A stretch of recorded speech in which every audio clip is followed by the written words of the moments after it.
Welcome back. I've got Hildie Dunn online. Hildie, how are you? I'm good. Thank you for having me. Oh, great to be here. We've wanted this lined up for quite a while, so I'm thankful we finally got the thing scheduled. So great to have you. So why don't you share with the audience a little bit about you and some of this amazing work that you're doing? Well, my name is Hildie Dunn. I'm an expert coach at Handel Group. I live in New Jersey.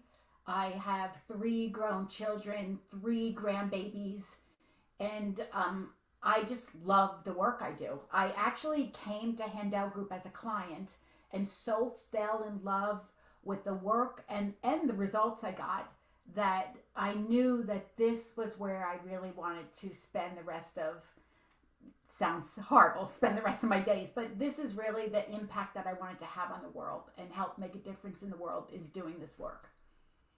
Yeah, Handel Group tends to attract people like you that are, wanting to really put a dent in the universe, and it's a great environment for those that are part of it that just are doing some amazing work. So you came to them first as a client, and I always love hearing stories like that because usually clients hire an organization to provide some type of assistance or help with a project or something like that. And you don't see it as often where someone goes, "Wow, I love this company so much, I want to be a part of it." But that's an amazing situation. It happened to me personally in my career decades ago when I was working in the IT field. I went to work for a vendor that we were using, and it created lifelong friendships and really skyrocketed my career, quite frankly, and got me out of a situation where I probably would have been stuck. I don't know, stuck's not a great word for it, but I would have plateaued at that organization. And if I, chose to stay with that organization, I probably could have for decades, because the person that replaced me was there for 20 something years. So obviously, it was an organization that I could have stayed there, but I had bigger and better things that I wanted to do. And moving on definitely was that opportunity. Good for you. It's like there's a little voice behind your in your ear that will whisper to you, and then most of us just put our fingers in our ears and go la la la. I don't want to deal with that because that would mean change, and change can be scary. But trusting that little voice and following your heart is what gets you, what I think gets you happy and proud in your life because you're actually creating what you want versus reacting or staying stuck. Yeah, I agree. And it was for me, I look back in my career and all the things that I've been able to do. I wouldn't have had access to be able to do any of those things if I would have stayed in that organization. Just it wouldn't have happened. And nothing against that organization, still around. It's been around for over 100 years. And I'm guessing they'll stick around, for a while longer for sure. From family-owned type of business generations and things like that. I would anticipate that it would stick around in some type of entity.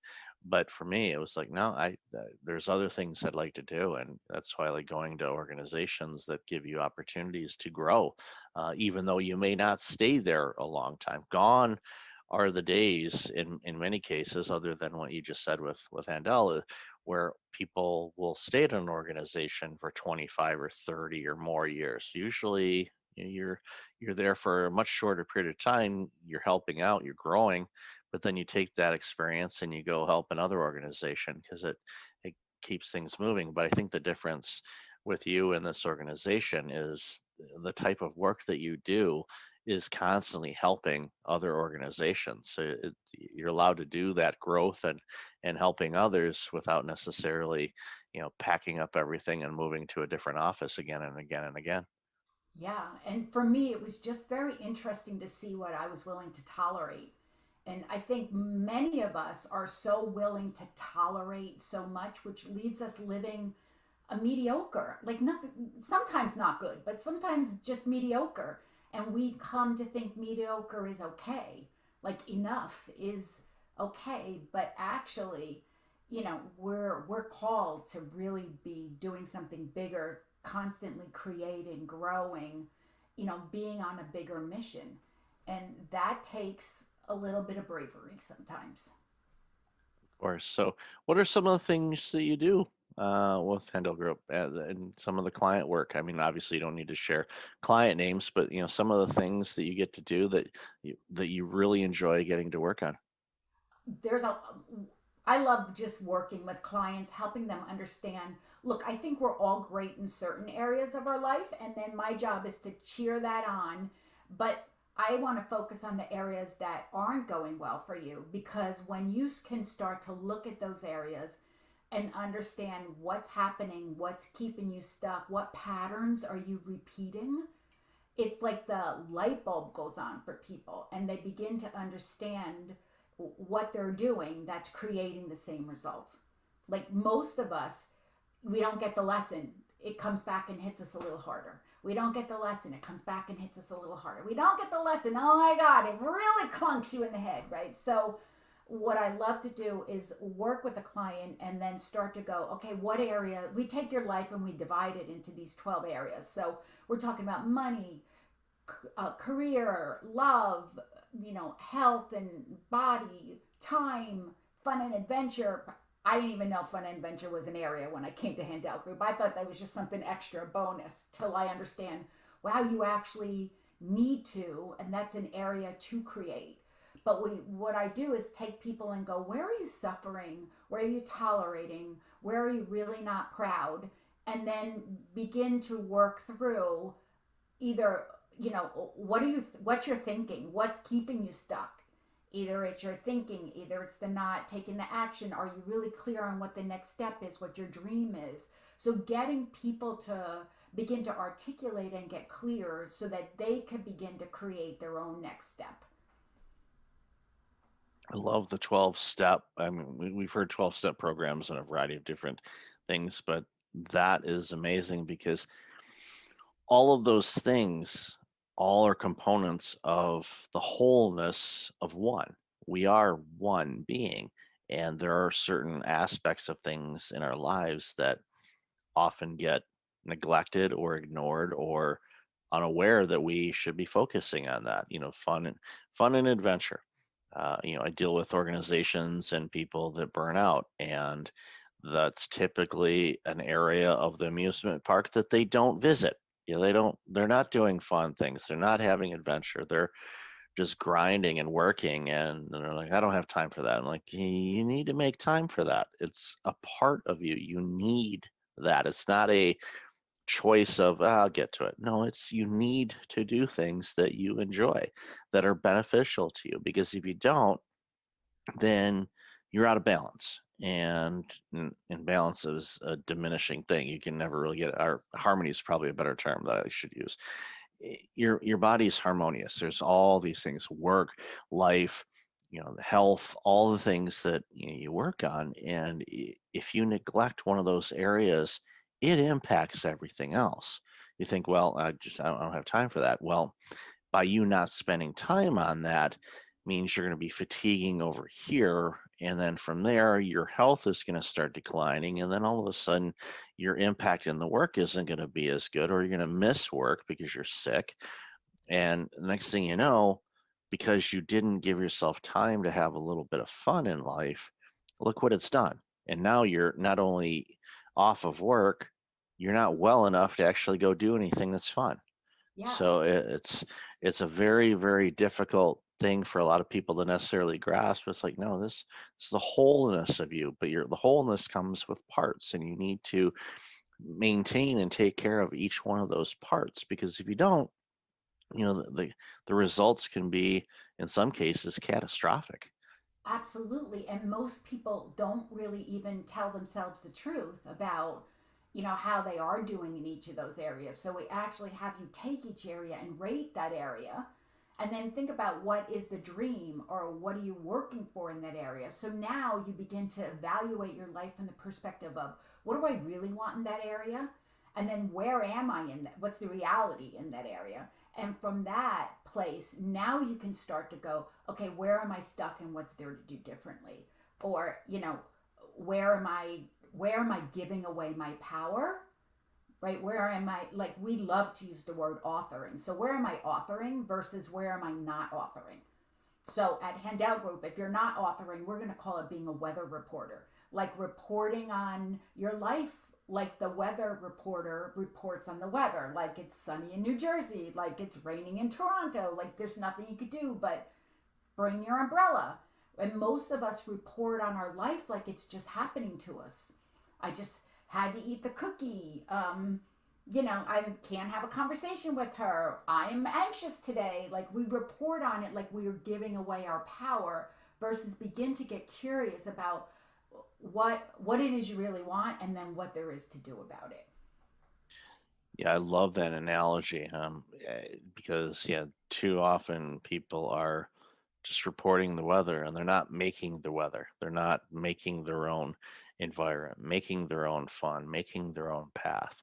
They delegate it or defer it, and they delegate it to their employer, and their employer is going to make decisions that's best for the organization and not necessarily the individual. And that's when you see a lot of people, especially those that lose their jobs. They're like, how they there's this feeling of betrayal at first for many of them because they feel, wait a minute, they were supposed to take care of me. They were supposed to provide for me. That's not their responsibility. There's an exchange of services and talent, and sometimes people put too much emphasis on that, and they're just reporting the weather instead of doing their own thing. And I'm not saying that they can't work for an organization, but you have control over what you do, when you're available, when you're not, and negotiate that with your employer. If that employer doesn't want to do that, then it's probably not the best place for you to be. Yeah, we have way more power than we give ourselves credit for. And my game is to get people to understand the power in masterminding what you want versus being a victim to what's happening to you. So even if there is some reality in it, there's still something you could do. Even if it's raining, I can still go to the gym and work out. Well, or put my sneakers on, another pair of sneakers on there. I can still work out in my own house. Like there's still things I can do versus just calling it done and giving away my power. Yeah, we too many of us gave away our power too often for the employer situation, and that's why you see so many people looking to launch their own businesses and quote unquote be their own boss without really understanding all the levels and skills that you need to run an organization. It's a lesson that I learned a long time ago, and thankfully in my original career of public accounting and auditing, you worked with a lot of small businesses, so I knew what it took to launch a business and run one. But it's still, there's a lot of skills and you have to weigh it and go, okay, am I good with that, or would I rather work for somebody else? But you can still work for somebody else and still have control over your talent and your skills and what you bring to the organization. And don't delegate that, because you're not a slave.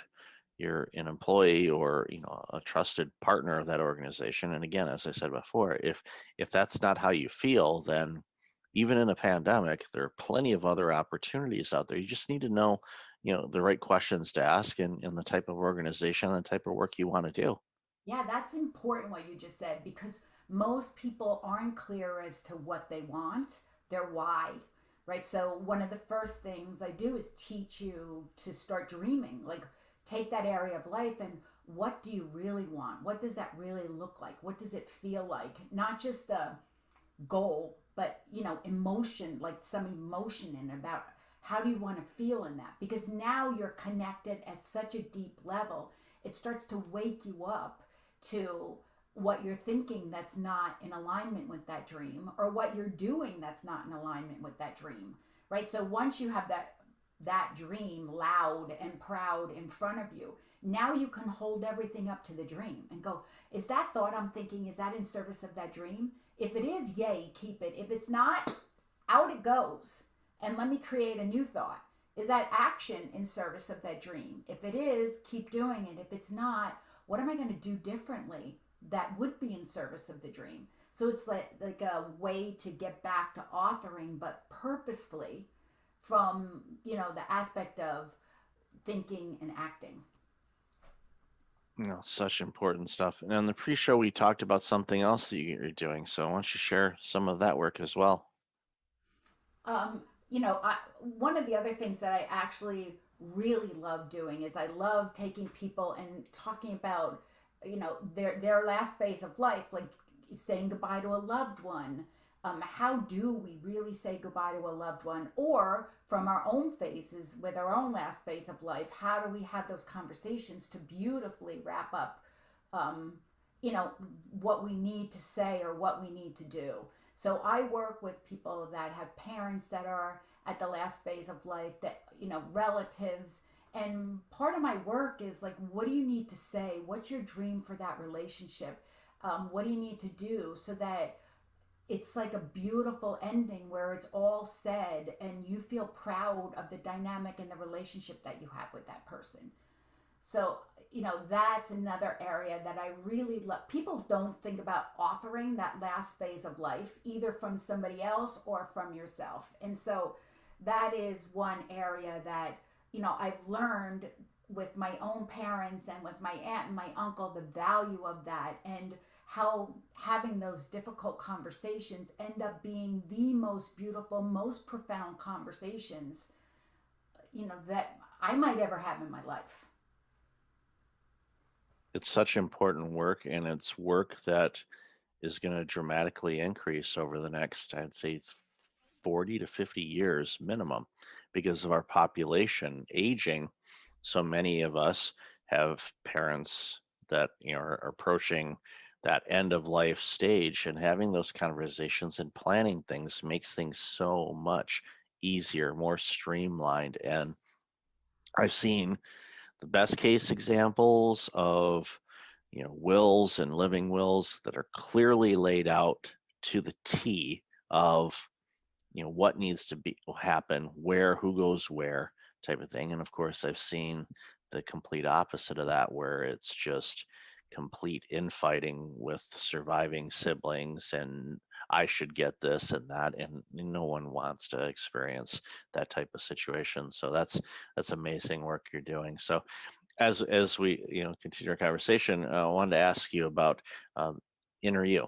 That's something we talked about a bit in the pre-show as well. So share with the audience what inner you is all about. So we have an online digital program that you can actually take yourself through our method at a pace that's right for you, in a way that feels right for you. So we have modules that you'll listen to where you'll be taught a principle, given an example of somebody who actually dealt with what the assignment is. You'll get the assignment to actually write in inner you, and then you'll get commonly asked questions. So there's an audio, there's a place that you write things down. There's community there, so you could buddy up with people that are working in the same areas as you. But what I love about it is that it makes this work affordable for, we have one-on-one coaching too, but what I like about this is you can go at a pace that's right for you.